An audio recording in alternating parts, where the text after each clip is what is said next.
Alhamdulillah, innal hamdalillah nahmaduhu wa nasta'inuhu wa nastaghfiruh wa na'udzu billahi min shururi anfusina wa sayyiati a'malina may yahdihillahu fala mudilla lahu wa may yudlilhu fala hadiya lahu asyhadu an la ilaha illallah wahdahu la syarika lahu wa asyhadu anna Muhammadan abduhu wa rasuluhu la nabiyya ba'dah.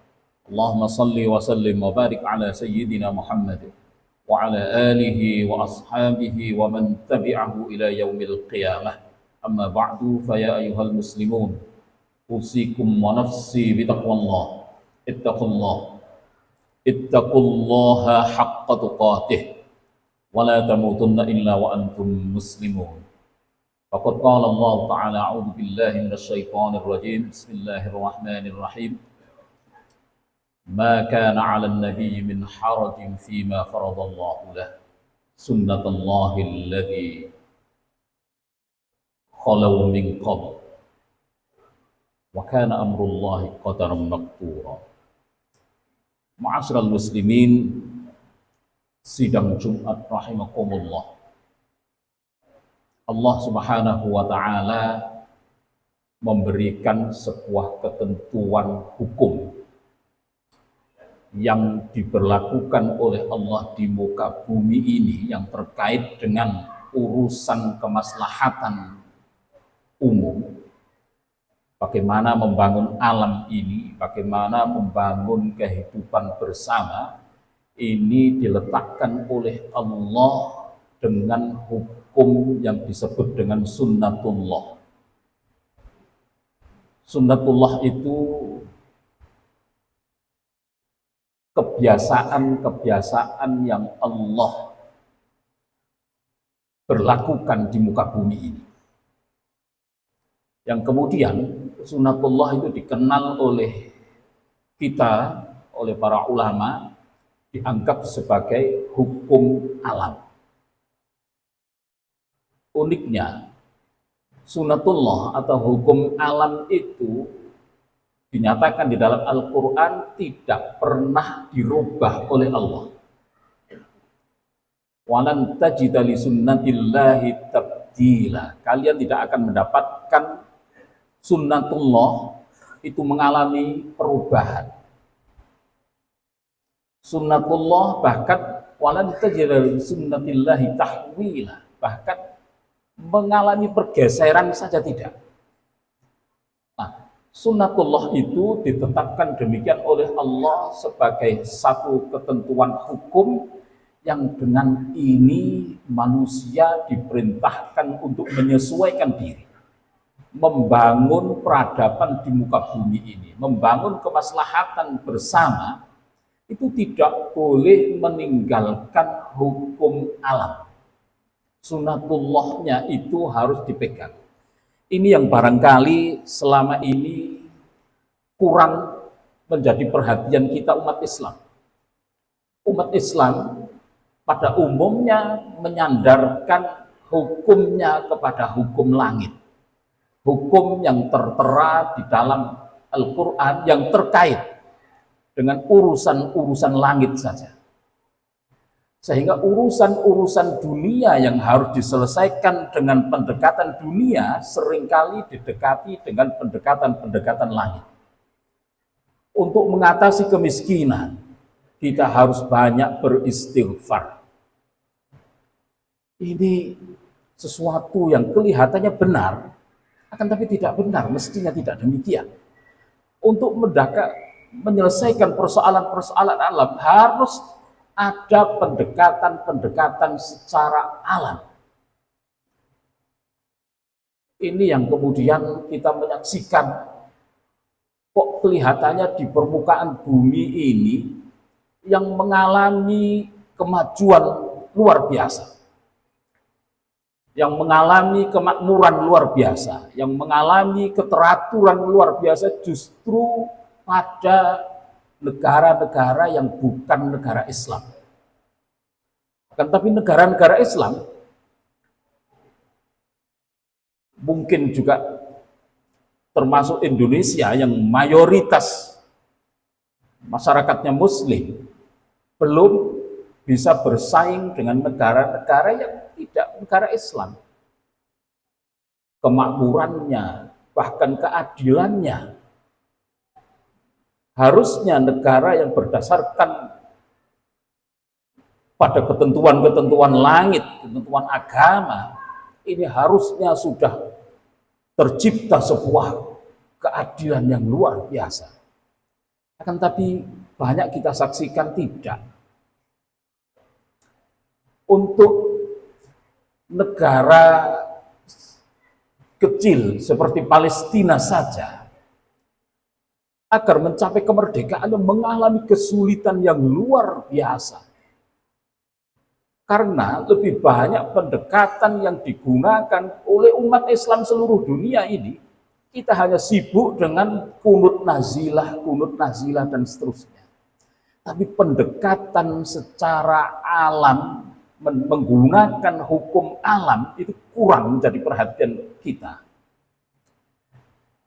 Ma'asyiral muslimin, sidang Jumat rahimakumullah, kita telah diberikan contoh yang luar biasa oleh Allah.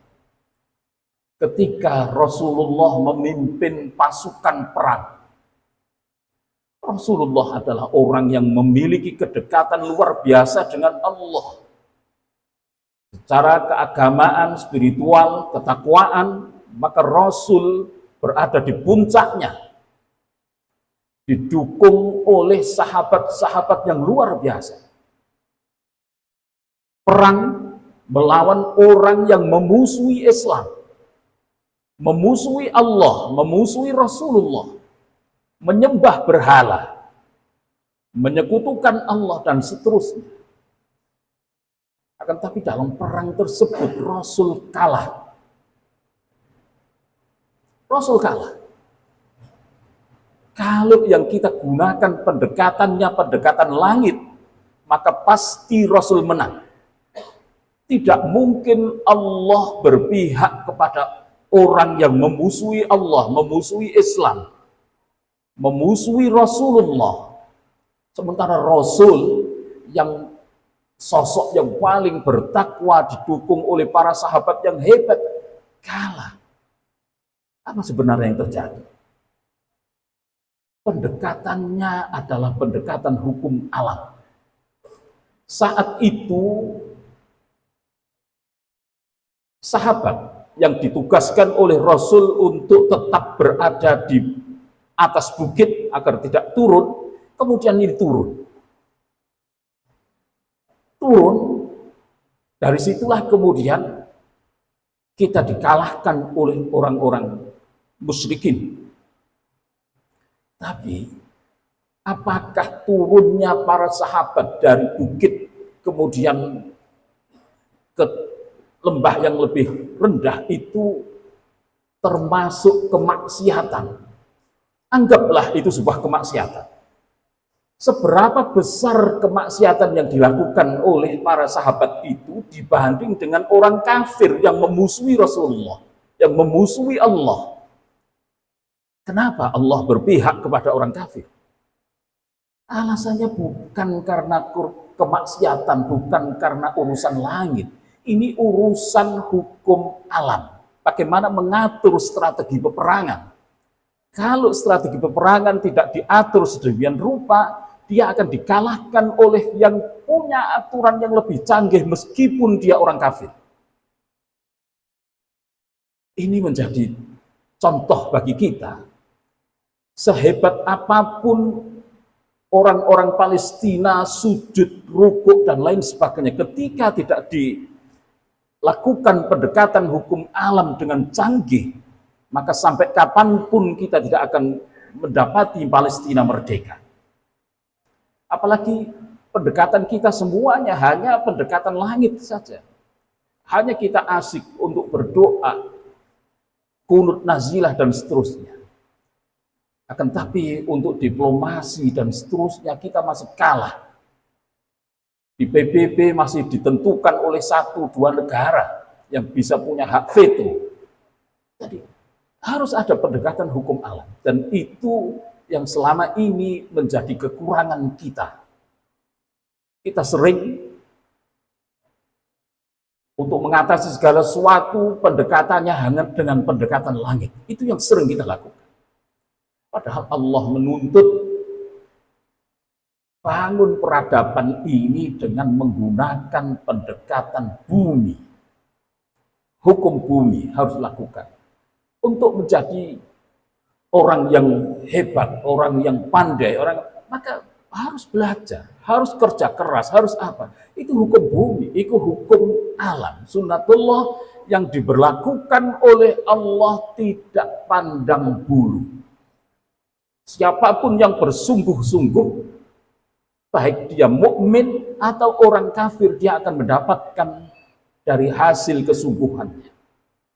Tetapi untuk urusan langit, urusan sujud kita, rukuk kita tidak diproyeksikan untuk membangun bumi ini, tidak. Itu membangun keakhiratan kita.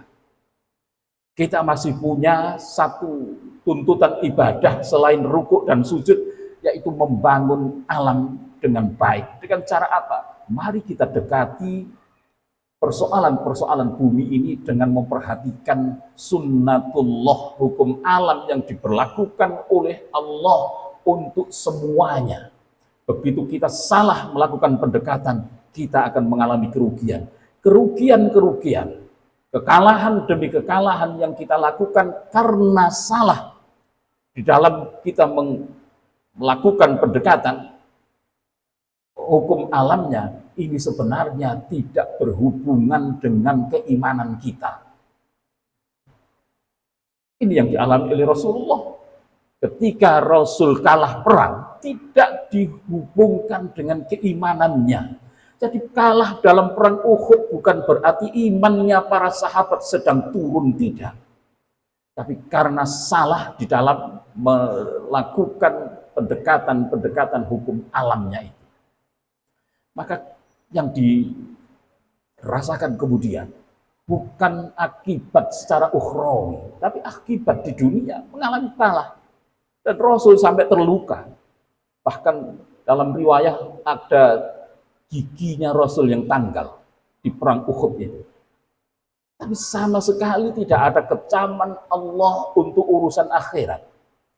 Bahkan untuk urusan akhirat Allah masih menyatakan antumul a'law, engkau menang.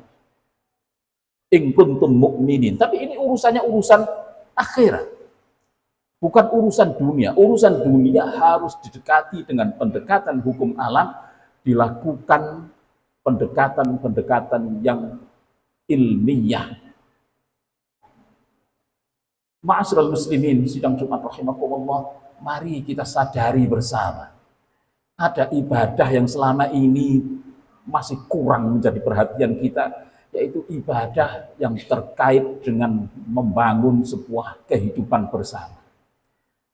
Iman kita tidak akan sampai pada puncaknya ketika tidak disempurnakan dengan amilus salihat, beramal saleh. Beramal saleh itu adalah membangun kemaslahatan di tengah-tengah kehidupan bersama, dan itu harus memperhatikan hukum alam sebagai sebuah ketentuan Allah yang sampai hari kiamat nanti tidak akan dirubah. Selama kita tidak melakukan pendekatan ini, tidak memiliki kesadaran bersama, maka kita sampai kapanpun tetap akan menjadi orang yang kalah. Semoga menjadi perhatian kita bersama. Barakallahu lakum fil Qur'anil azim. Wa nafa'ani wa iyyakum minal ayati wadh-dhikril hakim wa taqabbala minni wa minkum tilawatahu innahu was-sami'ul 'alim. Aqulu qawli hadza wa astaghfirullahal azim li wa lakum wa lisairil muslimina wal muslimat fastaghfiruhu innahu huwal ghafurur rahim. Allahumma inna nas'aluka khaira hadzal yawm kulli 'ajilihi wa ajilihi min kulli ma 'amilna wa sharri hadzal yawm kulli 'ajilihi wa min kulli ma 'amilna. Atina fid dunya hasanah.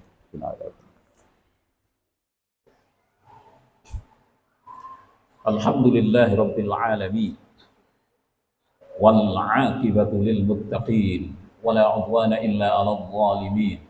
Asyhadu an la ilaha illallah al malikul haqqul mubin wa asyhadu anna muhammadar rasulullah shadiqul wa'dil amin. Allahumma salli wa sallim wa barik ala sayyidina Muhammadin wa ala alihi wa ashabihi wa man tabi'ahu ila yaumiddin.